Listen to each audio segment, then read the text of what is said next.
बिस्मिल्लाहिर्रहमानिर्रहीम। मैं मोहम्मद तारिक बालू। नाज़रीन व सामीन, आज की मेरी वीडियो बड़ी इंपॉर्टेंट हो गई क्योंकि आज की वीडियो का ताल्लुक सलमान रुश्दी के मुताल्लिक है, इस पर होने वाले हमला के मुताल्लिक है। हमलावर कौन था, किस मुल्क से आया, इसने क्यों हमला किया, हमला के पीछे क्या अवामल कार फरमा थे, दुनिया इस हमले के बारे में क्या कहती है और सलमान रुश्दी के बारे में क्या सोचती है, इन सब पर बात होगी। लेकिन उससे पहले आप जानते हैं कि कुछ दिन पहले न्यूयॉर्क के अंदर, अमेरिका के अंदर एक तकरीब थी। सलमान रुश्दी इस तकरीब के अंदर छुपता छुपाता पहुंचता है। जब ये स्टेज पे आता कुछ बात करने के लिए, कुछ तकरीर करने के लिए, तो 24 साल एक शख्स जिसका ताल्लुक लुबनान से है और वो अमेरिका पढ़ाई की गरज से और मुलाजमत की गरज से मौजूद था, इसका नाम हादी मत्तार है। ये स्टेज पे आता है, इसके हाथ में एक चाकू था और ये सलमान रुश्दी पर हमला कर देता है। और ये हमला कहा जाता है कि 20 सेकंड तक जारी रहा और वो छुरी से और इस चाकू से मुसलसल वार करता है और वो वार उसके पेट पर, उसकी गर्दन पर, उसकी मुंह पर होते हैं। हॉस्पिटल जरा ये कहते हैं कि उसकी एक आंख जाया हो चुकी है और लिवर को भी शदीद नुकसान पहुंचा है। कुछ देर पहले तक वो वेंटिलेटर पे था और अब सुना है कि वेंटिलेटर हटा लिया गया है। तो ये एक सारा मामला था। अब इस सारे मामले को लेकर दुनिया में बड़ी कंडेमनेशन की गई और फ्रीडम ऑफ एक्सप्रेशन की बात की गई।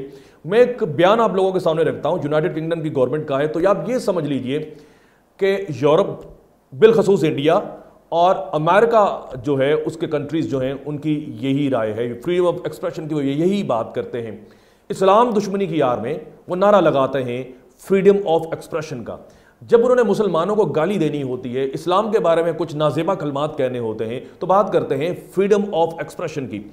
यूनाइटेड किंगडम की गवर्नमेंट ने बात यूं की कि this was not just an attack on him, it was an attack on the right to free speech and expression. We will stand in defence of free speech around the world. अब ये समझ लें कि ये मौक़िफ़ जो है इन सब लोगों का है, इन सब कंट्रीज का जिनका मैंने नाम लिया। मैंने बात की थी बिलखसूस इंडिया। उसकी वजह यह है कि कुछ माह पहले इंडिया में बीजेपी की एक खातून रुकन जिसका नाम नुपुर शर्मा है, उसने भी गुस्ताखी करने की कोशिश की और इंडिया के अंदर मुसलमान आज तक बड़े सीख पा हैं। इस वजह से उन्होंने, इंडिया ने इस टॉपिक को लेकर एक टॉप ट्रेंड बनाया ट्विटर के ऊपर, सोशल मीडिया के ऊपर, और आज तक इंडिया में अभी तक सोशल मीडिया के ऊपर टॉप ट्रेंड बना हुआ है। लोग बात कर रहे हैं और इस चीज को लेकर मुसलमानों को और इस्लाम पर तनकीद की जा रही है। सलमान रुश्दी इंडियन नज़ाद है, अमेरिका में रहता है, छुप के रहता है, पब्लिक गैदरिंग में नहीं जाता। उसकी वजह यह है कि 1988 में इसने एक किताब लिखी, एक नॉवल लिखा, जिसमें इस्लाम के बारे में नाज़ेबा कलमात कहे गए। पिछले 34 साल से छुपता फिरता है, पब्लिक गैदरिंग पे नहीं जाता। इसको खतरा है क्योंकि वजह यह है कि कुछ मुसलमान ममालिक ने कुछ फतवे भी जारी किए इसके बारे में, इसको मारने के मुतल्लिक। तो ये एक सारी डिबेट थी। लेकिन इस पूरी डिबेट के अंदर जो सेंट्रीपिटल पॉइंट है, जो क्रक्स है इसका, वो ये है कि फ्रीडम ऑफ एक्सप्रेशन की आड़ में आप कुछ भी कहते चले जाएं। लेकिन आज मैं आपको साबित करूंगा, आज मेरा अब प्रीमाइज डेवलप होगा कि फ्रीडम ऑफ एक्सप्रेशन जब ये अपने ममालिक के अंदर अप्लाई करते हैं तो इनका क्या रवैया होता है। अगर कोई फ्रीडम ऑफ एक्सप्रेशन का सहारा ले ले तो फिर क्या मामला होता है। जब मुसलमानों की बात आए, जब इस्लाम की बात आए, तो फिर इनका मौक़िफ़ क्या होता है। ये बात बड़ी इंपॉर्टेंट होगी। अमेरिकन सुप्रीम कोर्ट के एक जस्टिस थे जिनका नाम ओलिवर वेंडल होम्स जूनियर है। इन्होंने एक बड़ी खूबसूरत बात की फ्रीडम ऑफ एक्सप्रेशन के बारे में कि अगर कुछ लोग थिएटर के अंदर बैठे हैं, कुछ ड्रामा देख रहे हैं, खामोशी है और वो उस ड्रामे से एंजॉय कर रहे हैं, और अगर वहां पर कोई शख्स खड़ा होके शाउट करता है कि इस हॉल के अंदर कोई बॉम्ब है और वो कहता है बाद में कि ये तो मेरा फ्रीडम ऑफ एक्सप्रेशन है, तो फ्रीडम ऑफ एक्सप्रेशन यहां पर नहीं चलेगा। और ये अपनी बात को कंटिन्यू करते हुए कहते हैं कि अमेरिका का जो कॉन्स्टिट्यूशन है, इसका आर्टिकल 1 जो है, अमेरिकन सारे सिटीजन्स जो हैं उनको आज़ादी देता है बोलने की, ज़िंदगी गुजारने की। लेकिन ये आज़ादी जो है ये अनलिमिटेड नहीं है।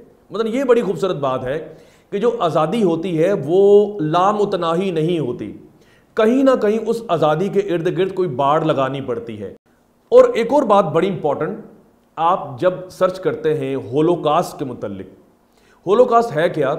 दूसरी जंग अजीम में कहा जाता है कि मिलियंस ऑफ ज्यूज का मर्डर हुआ, जो यहूदी मारे गए।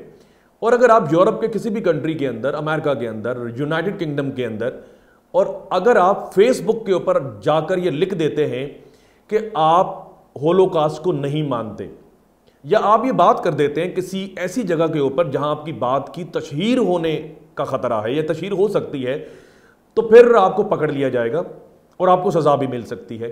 2-4 एग्जाम्पल्स मैं आप लोगों के सामने रखता हूं। एक ब्रिटिश हिस्टोरियन है, इनका नाम डेविड इरविन है।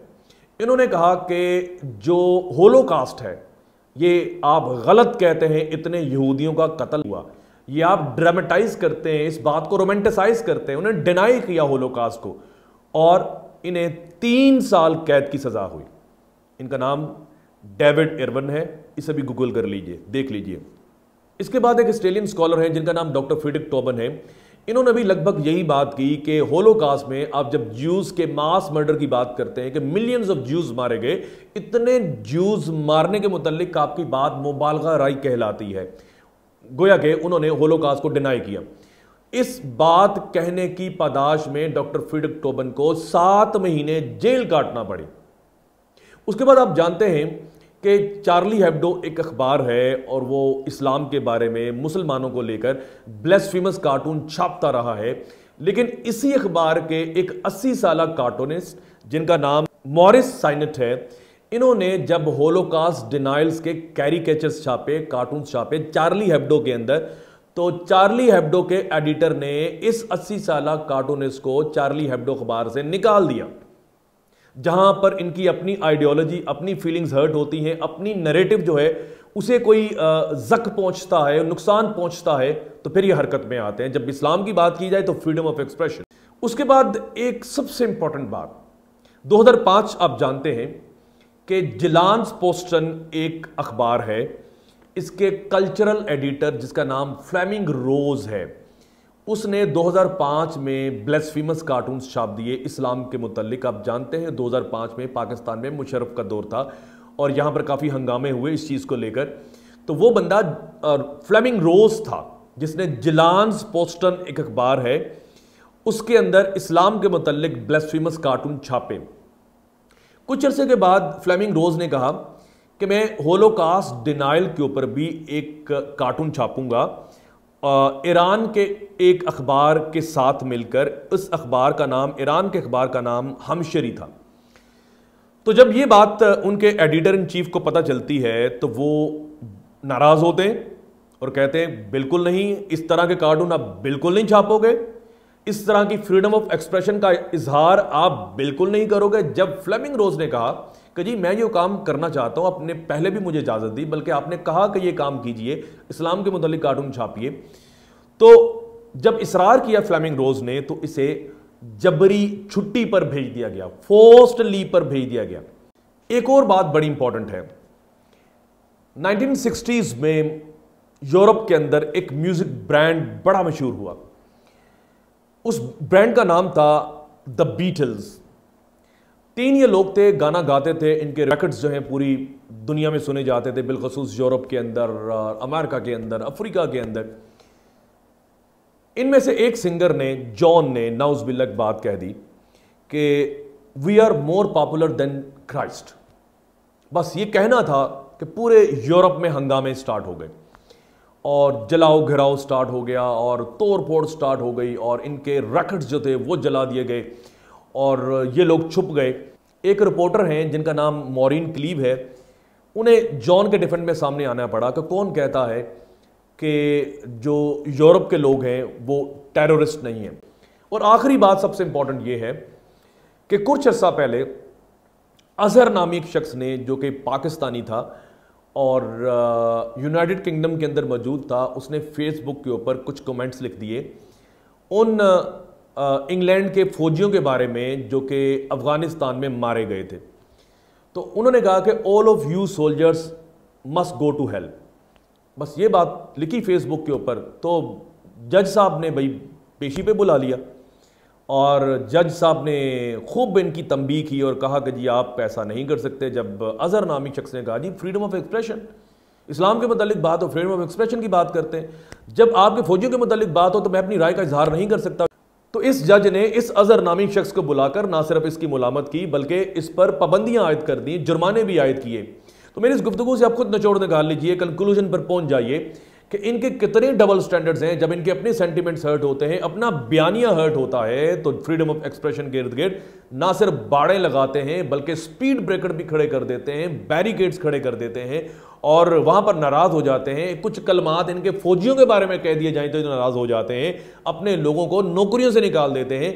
जब आपके फौजी इतने मुकद्दस हैं तो आप तो ये अंदाजा ही नहीं लगा सकते कि हमारे नबी अक़दस हजूर अकरम सल्लल्लाहु अलैहि वसल्लम के बारे में मुसलमानों के क्या ख्यालात हैं। मुसलमान अपने अहलो याल, अपने माँ बाप, अपने बच्चों से ज्यादा अपने नबी अकरम सल्लल्लाहु अलैहि वसल्लम से प्यार करते हैं। जब आप नाजेबा कलमात कहेंगे तो यह तारीख का हिस्सा ही नहीं है कि मुसलमान इस चीज को बर्दाश्त कर जाएं। तो रूट कॉज को आप लोग पकड़ें। रूट कॉज यह है कि कोई भी आइडियोलॉजी है, कोई भी रिलीजन है, उसके बारे में नाजेबा कलमात ना कहें, किसी की फीलिंग्स को हर्ट ना करें। ये कौन सी आज़ादी है कि जी आप किसी ने गाली दी, आपने नाजेबा कलमात किया, आपने मजाक उड़ाया और आप इसे कहते हैं कि जी ये कर्टसी है, ये फ्रीडम ऑफ एक्सप्रेशन है। तो मैं तो कहता हूं ऐसी फ्रीडम ऑफ एक्सप्रेशन पे लानत है। आप देखें हमारे गिरदो नवा के ऊपर कुछ लोग बैठे हैं, अगर कोई ताना तिचना करे हम इस चीज को माइंड करते हैं। तो ये चीजें हम लोगों को ज़हन में रखनी है। रूट कॉज को आप लोगों ने पकड़ना है। इमरान खान साहब ने बड़ी खूबसूरत बातें कही जब वो यूनाइटेड नेशंस के गए। उन्होंने कहा कि आप रूट कॉज ये है कि जब आप इस्लाम के बारे में बात करेंगे, हमारे नबी अकरम सल्लल्लाहु अलैहि वसल्लम के बारे में बात करेंगे, तो मुसलमान इस चीज़ को बर्दाश्त नहीं करेंगे। रूट कॉज ये है कि आप ऐसी फ्रीडम ऑफ एक्सप्रेशन का सहारा लेना बंद कर दें। तो ये मेरी मुख्तसर सी गुफ्तगू थी। कोई आपके कमेंट्स हो, कोई आपके ख्यालात हो, तो आप इस वीडियो के नीचे ज़रूर कमेंट कीजिएगा। मैं इंशाल्लाह जवाब दूंगा, आपके साथ गुफ्तगू में शामिल होऊंगा। अगली वीडियो किसी नए टॉपिक को लेकर, किसी नई चीज़ को लेकर इंशाल्लाह हाजिर खिदमत होऊंगा। अपने गिरदोनवा लोगों का ख्याल रखिए। खुदा हाफिज़।